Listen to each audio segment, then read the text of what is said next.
Now, for the first time since November of last year, oil prices have gone over $90 a barrel on global markets. Following the news, Saudi Arabia and Russia are to extend their voluntary production cuts until the end of the year. Saudi Arabia, which leads the OPEC Plus cartel with Russia, has cut 1 million barrels a day from the global market since July. The move has stoked global inflation fears and will frustrate the White House, where the Biden administration is trying to keep the price at the pump from rising.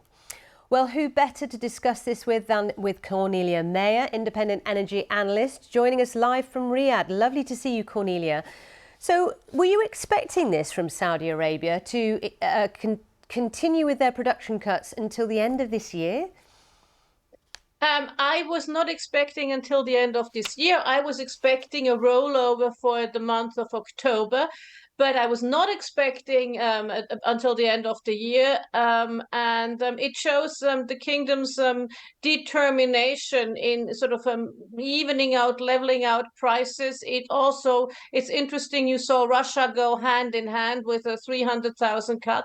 The kingdom has exported last month as little as 6 million barrels a day, which is the last time they did that was towards the end of autumn 2021, when we were still in the thralls of the corona crisis.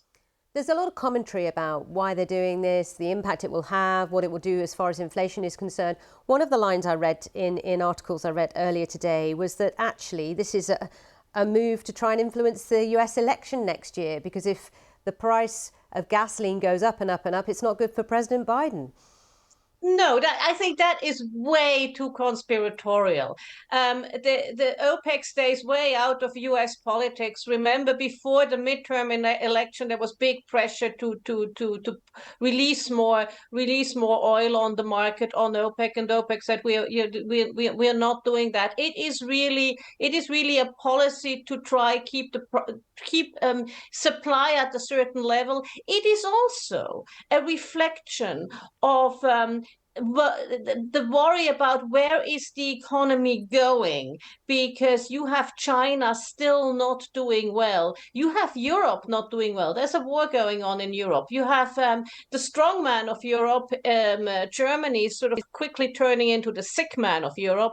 So these are all concerns that worry OPEC. And that's on one hand. On the other hand, we must say the IEA has come out, International Energy Agency, the OECD energy entity has come out and said, look, we have 103 million barrels a day consumption, which is as high as it ever was. So on one hand, you have consumption going gangbusters. On the other hand, the global economy is still not where one would want it to really release more oil on the market.